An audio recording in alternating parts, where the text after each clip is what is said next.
exclusive with Prince Michael Jackson. You remember I had a chance to speak with him about 6 years ago. Well, he's 20 years old now and really coming into his own. We cannot wait to talk to him in our next half hour. But first, we're going to get right to that new fallout from President Trump's stunning claim accusing President Obama of wiretapping phones in Trump Tower before the election, and all this without offering proof.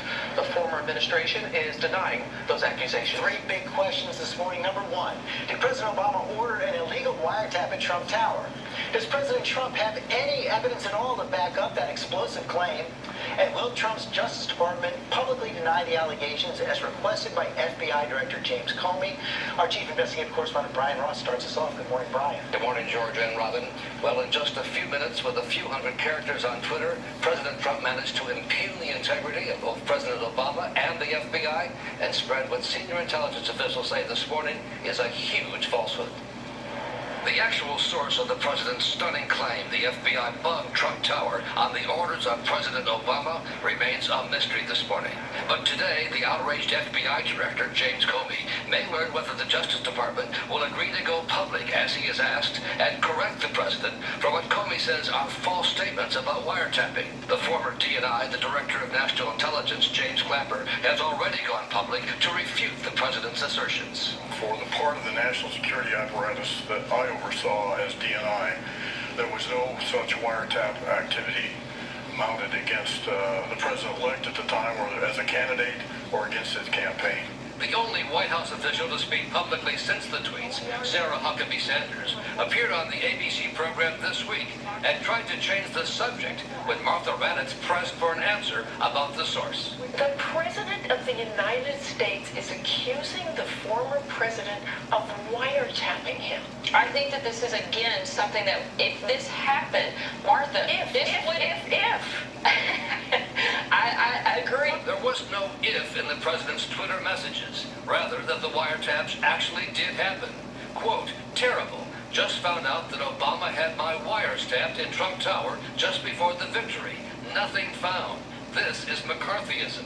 As president, Mr. Trump has unlimited access to the country's greatest secrets. But it seems increasingly clear that he instead relied heavily on questions raised in a Fox News report Friday night. Are you concerned on the flip side that the Obama administration may have been surveilling members of the Trump campaign? And on the conservative Breitbart website, which Friday highlighted a conspiracy-loving radio talk show host, Mark Levin. How many of Trump's people were eavesdropped on?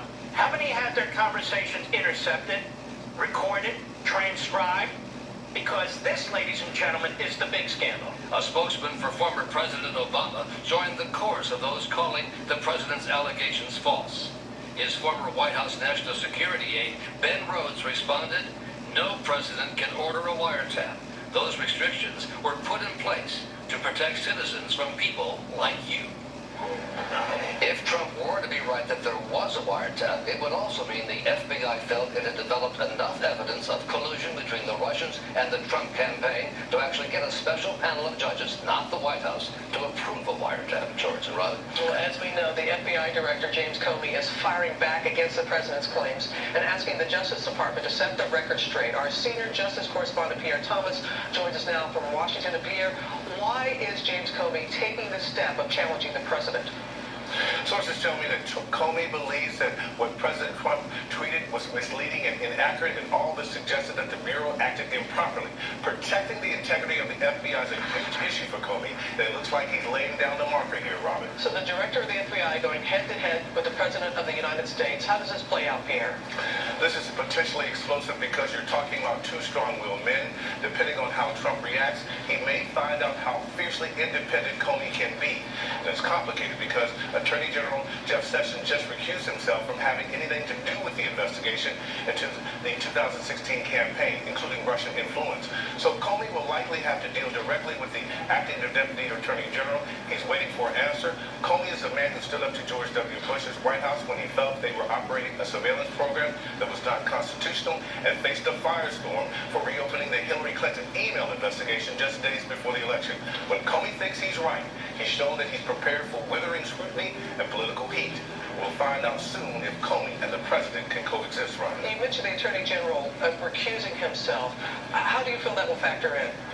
Well, it's complicated because, again, you have an acting deputy attorney general who will probably be consulting the career people about what to do. No one knows how this is going to turn out, Robin. All right, Pierre, thank you. George?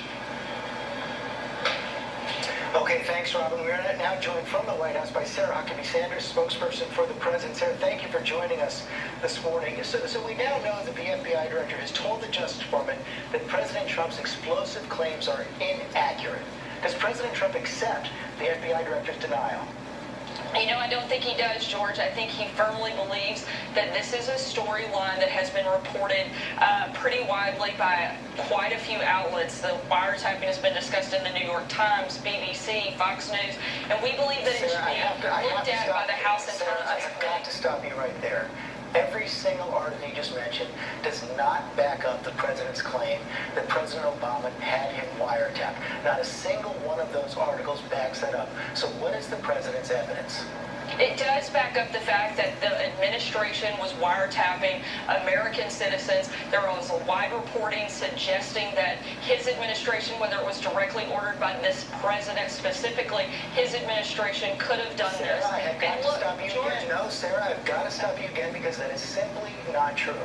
All the articles you just mentioned, not one of them says that President Trump ordered a wiretap.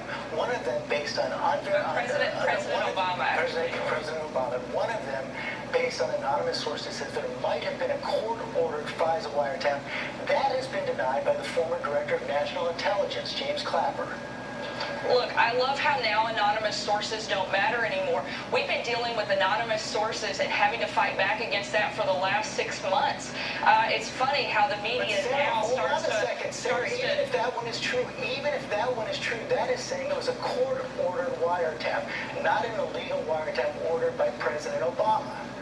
Look, it would have been under this administration, George. You don't get to just wash your hands of something, whether it's the Justice Department under which you control, which would have fallen under this administration and under this past president. I think the bigger question here is, let's let the House Intelligence Committee do its job, George. They committed over the weekend. Sarah, hold on a second. That is not true. There's a world of difference between an illegal wiretap ordered by a president and a court-ordered wiretap approved by a federal judge. There's a world of difference between those two things. The fact that it was being done is a story that we should be talking about, George, and all we're asking is that we let Congress do its job. Let's let the House Intelligence Committee review this, investigate it, as they committed to do over the weekend. Look, there have been constant allegations. The hypocrisy on this story is absolutely outrageous. We have dealt with this for the last 6 months, where the New York Times calls this story false. The FBI comes out and says it's BS. The House Intelligence Committee says there's no evidence. Yet the people in the media continue to report a false narrative that there are connections between the Trump campaign and the Russians when there simply aren't. All we're asking is the same fair deal here, that the House Intelligence Committee is given the opportunity to investigate, review this, and see if there's anything there, Sarah, which we believe there is. It is not a fact that this has been done. You do not know that it is a fact that this has been done, and that has been denied by President Obama, by the former Director of National Intelligence, and now we know it as well by the FBI Director. They are all saying it did not happen. So is the President calling all three of those individuals liars? Not at all. He's asking that we allow the House Intelligence Committee to do its job the same way we have done on our situation. It's very interesting, George, how when this past president says it's false, everybody's like, oh, well, obviously it is. But when we've been saying it for the last 6 months, nobody believes it.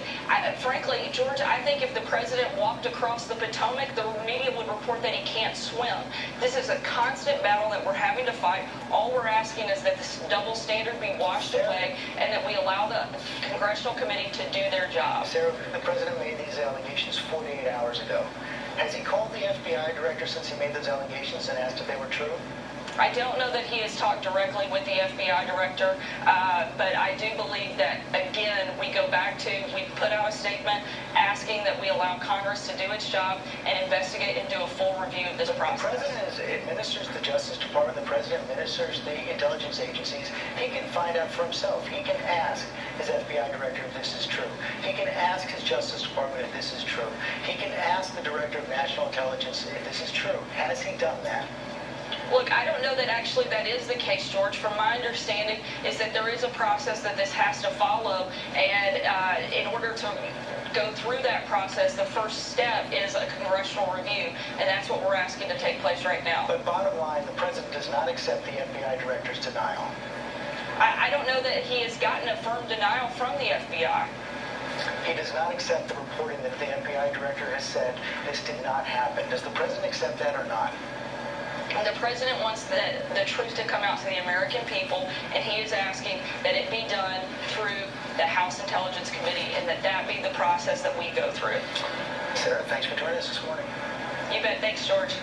A lot to dig into now. We're here with our team. Let me start with our chief legal analyst, Danny. What a showdown, Danny. Now that the President of the United States accusing his predecessor and, by implication, the FBI of committing a felony, the FBI director saying the President of the United States isn't telling the truth. Right, and the problem is that this current administration is making it sound like we're all relying on media reports, right? That there's no way to determine right now what actually happened, when of course there is. As you asked the question, he can go ask the FBI director. There are other things he can do. By the way, he can also declassify information if he so chooses. So if he wants to prove this, he very well may be able to do it. And the other thing is to keep calling it the Obama administration's wiretap, right? We're talking about this. Explain the difference between the two kinds of wiretaps that are issued here. But first of all, let's talk about the fact that it's the same FBI director, right? Who's there now, who was there before. So the Obama administration FBI guy is the Trump administration FBI guy right now. And that's the same guy who did the Hillary Clinton investigation, who many people believe sent out a letter that harmed Hillary Clinton's campaign. So if that's the Obama administration doing that, that seems pretty odd. Now, when we're talking about investigations, we're talking a lot about this FISA court, right? And that's the question is, did the FISA court approve it? The FISA court is a foreign intelligence gathering court. That's all they do. They don't investigate crimes, and you need some level of proof. You need to be able to prove probable cause in order to get that kind of warrant. But even the former director of national intelligence saying that didn't happen. Interesting that you said that Comey is the FBI director right now. And you are chief White House correspondent. You have been seeing all this come down today. What's your take on everything? Well, look, I think Comey is in an absolutely untenable situation. He has come out now privately, played out on the front pages of the New York Times, but a private request to the Justice Department to publicly refute this claim. Apparently the Justice Department has not gone along with it. Remember, the Attorney General has recused himself, so this would go to the acting Deputy Attorney General.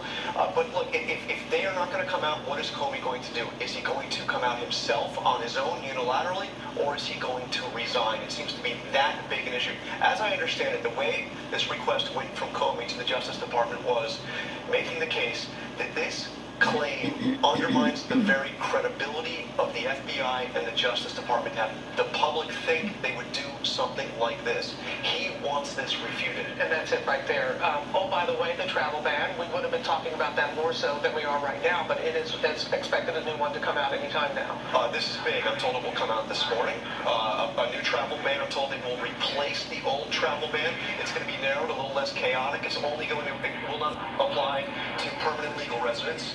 It's also only going to apply to 6 predominantly Muslim countries. Iraq is no longer on the list. And John, one other question from this weekend. It certainly appears from all of our reporting, the president in kind of a boiling rage all weekend long. Absolutely outraged at this story that won't go away. Outraged that his own Attorney General recused himself. There was a blow-up in the West Wing, in the Oval Office. You see some of the pictures there. Steve Bannon, part of that meeting. The president brought the senior staff in. He is outraged, and that's how this, and that's the context where this all happened. And in the middle of all this, gentlemen, in the middle of this political turmoil here at home, a new test for President Trump on the world stage. North Korea firing several missiles, their second round in less than a month. ABC's chief global affairs correspondent Martha Raddatz joins us from Washington. And Martha, how is the U.S. responding to this morning? Good morning, Robin. U.S. Strategic Command was tracking those missiles and quickly assured Americans that there was no danger to the homeland. And overnight, the State Department condemned the launches. The 4 missiles were not believed to be intercontinental ballistic missiles, but they did travel some 600 miles before landing in the water between Japan and the Korean Peninsula. Regardless of the fact they were not ICBMs, These launches appear to show progress by the North Koreans towards their goal of perfecting a missile capable of hitting the U.S.